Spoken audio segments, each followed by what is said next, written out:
अच्छा देखें, variable types को समझते हैं सबसे पहले, क्योंकि सारे स्टेटिस्टिक्स की फाउंडेशन हमें वेरिएबल की टाइप्स को समझ के आ जाती है।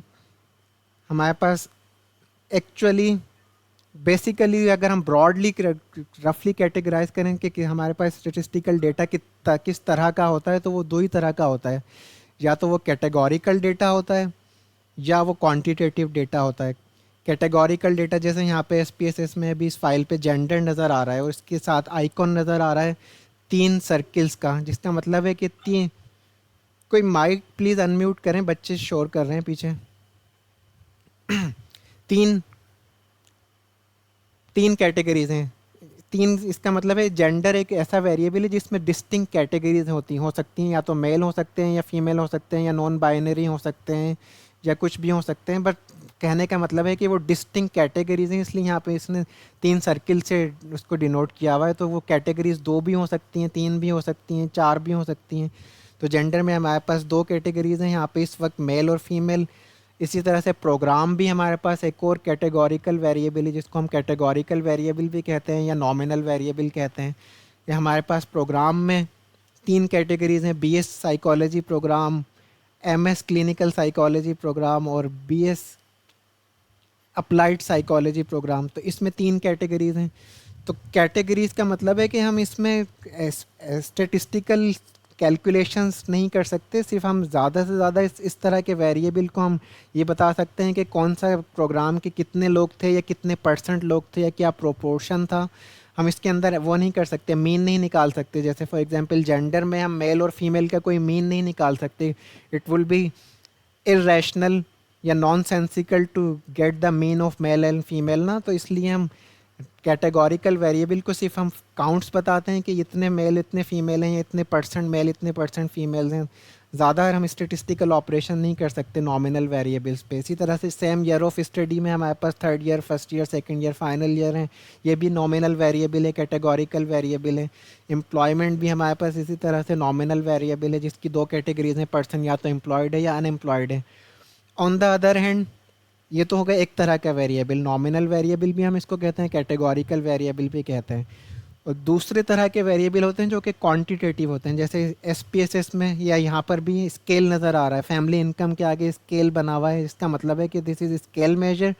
इसमें फैमिली इनकम का ऊपर कोई भी नंबर हो सकता है। फैमिली इनकम 1000 भी हो सकती है, 10,000 भी हो सकती है, लाख भी हो सकती है, ज़ीरो भी हो सकती है ना।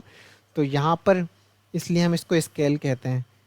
तो इसके ऊपर हम मीन निकाल सकते हैं, एवरेज निकाल सकते हैं, इसके ऊपर हम कैलकुलेशंस कर सकते हैं, इसके ऊपर हम मीन डिफरेंसेस चेक कर सकते हैं। इसी तरह से same goes for age. Age भी एक हमारे पास स्केल के ऊपर है। एज पर्सन की कुछ भी हो सकती है, डेसिमल में भी हो सकती है, 10 ईयर, 15 मंथ्स और 10 डेज़। और इसके ऊपर भी हम मल्टीपल स्टेटिस्टिकल ऑपरेशन कर सकते हैं, एवरेजेस निकाल सकते हैं, कंपेयर कर सकते हैं डिफरेंट ग्रुप्स की एजेस को। स्टडी आवर्स, जीपी, ये सारे हमारे पास स्केल वेरिएबल हैं। तो हमें ये डिस्टिंक्शन करना ज़रूरी होता है स्टेटिस्टिक्स को अच्छे से समझने के लिए कि हमारा वेरिएबल क्या वो नॉमिनल वेरिएबल है, और नॉमिनल वेरिएबल है तो कितनी कैटेगरीज हैं उसकी। उसकी बेस पे हम बहुत सारे डिसीजन लेंगे आगे जाके इस पे कि हम कौन सा स्टेटिस्टिकल टेस्ट कर सकते हैं, कौन सा टेस्ट नहीं कर सकते, और कौन सा वेरिएबल जो है हमारा स्केल वेरिएबल है उसके ऊपर वो फिर वो डिटरमिन करेगा कि हम उसके ऊपर कौन सा टेस्ट करेंगे, कौन सा मीन निकालेंगे, उसके ऊपर नहीं निकाल सकते। तो ये डिस्टिंक्शन करना ज़रूरी है। और एक और फिर टाइप होता है दोनों का, इन बिटवीन होता है।